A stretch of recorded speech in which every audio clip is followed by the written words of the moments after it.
గౌరవనీయులు కాళవ శ్రీనివాసరావు గారు ప్రతిపాదించే తీర్మానాన్ని బలపరచవలసిందిగా శ్రీమతి గౌతు శిరీష గారిని కోరుతున్నానమ్మా. Only 5 minutes.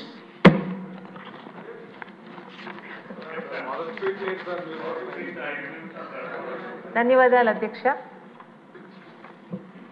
గతంలో ఎంతో మంది పెద్దలు ఒక పుచ్చలపల్లి సుందరయ్య గారు కానీ, వావిలాల గోపాలకృష్ణయ్య గారు, మా తాతగారైన గౌతు లచ్చన్న గారు మరియు మన తెలుగు జాతి ఆరాధ్య దైవం నందమూరి తారక రామారావు గారు బాధ్యత వహించి మాట్లాడిన ఈ శాసనసభలో మరి ఎన్నికల తర్వాత నిన్న ఉభయ సభలను ఉద్దేశించి గవర్నర్ గారు చేసిన ప్రసంగానికి ధన్యవాదాలు తెలిపే తీర్మానాన్ని బలపరిచే అవకాశం ఇచ్చిన అధ్యక్షుల వారికి మీకు ధన్యవాదాలు అధ్యక్ష. అలాగే నా తండ్రి 6 సార్లు శాసనసభ్యులుగా ఏ పార్టీ జెండాతో అయితే రాజకీయాల్లోకి వచ్చారో అదే పార్టీ జెండాతో 3.5 దశాబ్దాలు ఒక నిబద్ధత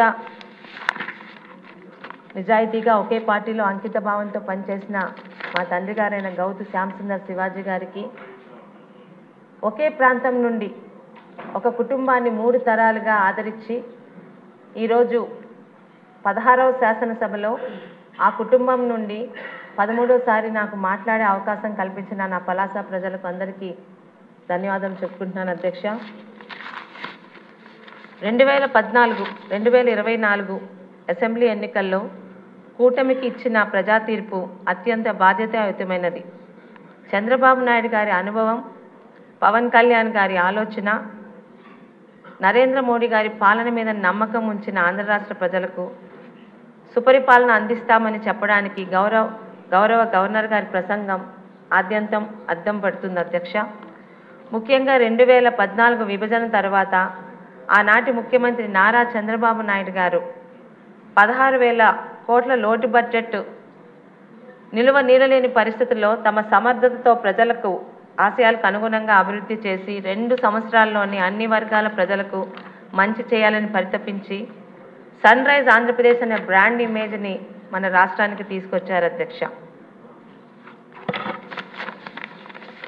రాష్ట్ర పరిస్థితిలో చంద్రబాబు నాయుడు గారి సమర్థవంతమైన నాయకత్వం, ఎన్నుకున్న ప్రజలకి ఆయన ప్రతి హామీని అమలు చేసే విధానం, రాష్ట్ర ప్రగతిని కూడా ముందుకు నడిపించిన విధానం, ఒక పెన్షన్లు, రైతన్నల రుణమాఫీలు, నిరుద్యోగ భృతి, నదుల అనుసంధానం, పరిశ్రమల రాక, చంద్రన్న బీమాతో అనేక కుటుంబాలకు ఇచ్చిన ధీమా, అన్నా క్యాంటీన్లతో ప్రతి పేదవాడికి అన్నం పెట్టిన వైనం, ఆదరణ పథకాలతో ప్రతి ఒక్కరికి కూడా ఆదుకున్న రీతి, బీసీ రుణాలు, పేదవాడి ఇళ్లలో పెళ్లికి కూడా పెళ్లి కానుకలు, పేదవాడికి పండుగ కానుకలు, ఇవన్నీ ఆడబిడ్డలకు పసుపు కుంకుమల కానుకలతోని 2014-19 మధ్య ఆంధ్ర రాష్ట్రాన్ని ఎక్కడ ఇబ్బంది లేకుండా ముందుకు తీసుకెళ్లారు అధ్యక్ష.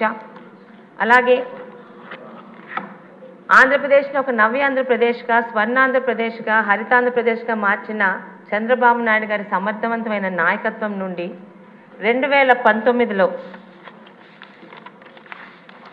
సాధారణ ఎన్నికల్లో ఒక ఆర్థిక నేరాలకు పాల్పడిన నాయకుడు, ఒక్క ఛాన్సు ఒక్క అవకాశం అన్న మాటలకు ప్రజలు మోసపోయి అధికారంలోకి వచ్చిన జగన్మోహన్ రెడ్డి గారు అదే ఆంధ్రప్రదేశ్ని నేరాంధ్రప్రదేశ్గా, దివాలా ఆంధ్రప్రదేశ్గా మార్చిన వైసీపీ పాలకుల అసమర్థతను కూడా ప్రజలు చూశారు అధ్యక్ష.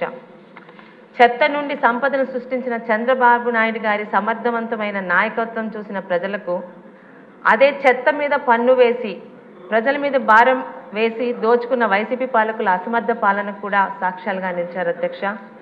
ఇక శాంతి భద్రతలు 2014-19లో అప్పటి ప్రతిపక్ష నాయకుడిగా ఉన్న ప్రస్తుత మాజీ ముఖ్యమంత్రి జగన్మోహన్ రెడ్డి గారు కోడికత్తి డ్రామాని కూడా ఆ రోజు ముఖ్యమంత్రిగా ఉన్న చంద్రబాబు నాయుడు గారు ఒక ప్రతిపక్ష నాయకుడిగా జగన్మోహన్ రెడ్డి గారికి 3 అంచెల సెక్యూరిటీని ఇచ్చి పంపిస్తే, అదే జగన్మోహన్ రెడ్డి గారు 2019లో ముఖ్యమంత్రి అయ్యాక చంద్రబాబు నాయుడు గారు మన టీడీపీ ఆఫీస్ మీద కానీ, చంద్రబాబు నాయుడు గారి నివాసం మీద కానీ చేసిన దాడులు, ఈరోజు వైసీపీ నాయకులు సేవ్ డెమోక్రసీ అని మాట్లాడడం చాలా వింతగా హాస్యాస్పదంగా ఉంది అధ్యక్ష. ఏ డెమోక్రసీ గురించి వాళ్ళు మాట్లాడుతున్నారు అధ్యక్ష? డాక్టర్ సుధాకర్ గారి అసహాయ మరణం గురించా? నందన్ సుబ్బయ్య గారు కానీ చంద్రయ్య గారు కానీ పట్టపగలు చేసిన హత్యలు, అమర్నాథ్ గౌడ్ గారి పాశవిక హత్య, ఇదంతా ఉదంతాలు సాక్షిగా ఈరోజు డెమోక్రసీ అని మాట్లాడడం దెయ్యాలు వేదాలు వల్లిస్తున్నట్లే ఉన్నాయి అధ్యక్ష. ఇక 2019-24 ఆద్యంతం పాలన జగన్మోహన్ రెడ్డి గారి పాలనలో భయాందోళనల మధ్య ఆంధ్ర రాష్ట్ర ప్రజలు ముందుకు వెళ్ళారు అధ్యక్ష. అసలు భవిష్యత్తు పట్ల ఒక ఆందోళన, భవిష్యత్ తరాలు భద్రంగా ఉంటాయా లేదన్న భయంతో రాష్ట్రాన్ని వీడి వలసలకి వెళ్ళాలనే పరిస్థితికి గత 5 సంవత్సరాల్లోని జగన్మోహన్ రెడ్డి గారు ఆంధ్ర రాష్ట్ర పరిస్థితిని దిగజార్చారు అధ్యక్ష.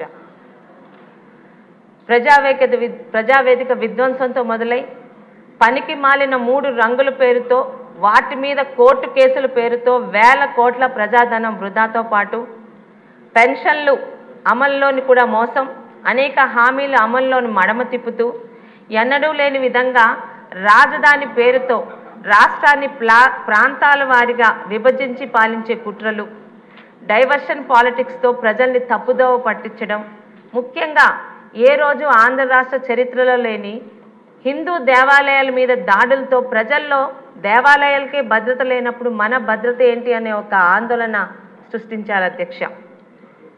వింత పోకడలతో దాడులతో రాష్ట్రానికి వచ్చిన పరిశ్రమలు రాకపోగా ఉన్న పరిశ్రమలు కూడా ఇక్కడ భద్రత లేదు అని రాష్ట్ర యువత భవిష్యత్తుని గందరగోళంలో పడేసేటట్టు ఇక్కడ ఉన్న పరిశ్రమలు కూడా పక్క రాష్ట్రాలకి వెళ్ళేలా చేశారు అధ్యక్ష.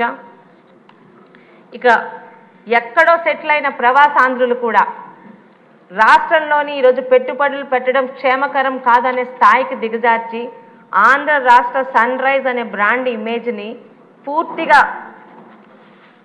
నిరాశలోకి తీసుకువెళ్లారు అధ్యక్ష. ఈరోజు 2024లో ఎన్డీఏ కూటమి గెలుపులో ప్రపంచంలో ఉన్న ప్రతి ఒక్క ఆంధ్ర రాష్ట్ర పౌరుడు కూడా భాగస్వామ్యం వహించారు అధ్యక్ష. అదేవిధంగా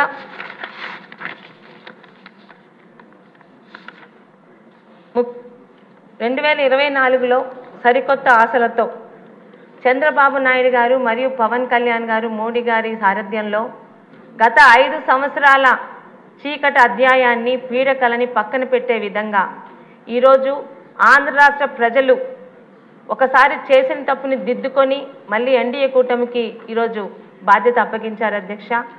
ఇప్పటికే గత 40 రోజుల పాలనలోనే ప్రజలందరికీ కూడా మేము తీసుకున్న నిర్ణయం సరైన దారిలోనే వెళ్తుందనే విధంగా చంద్రబాబు నాయుడు గారు చేస్తున్న సంతకాలు కానీ, ముఖ్యంగా అన్నా క్యాంటీన్లు, మెగా డిఎస్సి, నెల 1వ తారీఖునే ఉద్యోగస్తులకు జీతాలు ఇవ్వడాలు, పెన్షన్ల అమలు, అదేవిధంగా ల్యాండ్ టైటిల్ యాక్ట్ని తీసివేయడం నుంచి ప్రతి ఒక్కటి కూడా నైపుణ్య గణిత, ఉచిత ఇసుక, ఇవన్నీ కూడా ఈరోజు ప్రజల్లో ఈ ప్రభుత్వంలో మేము భద్రతగా ముందుకెళ్తామన్న నమ్మకం ప్రతిరోజు మనం ఈ 40 రోజులతో పాటు కలిగిస్తూ వచ్చాం అధ్యక్ష.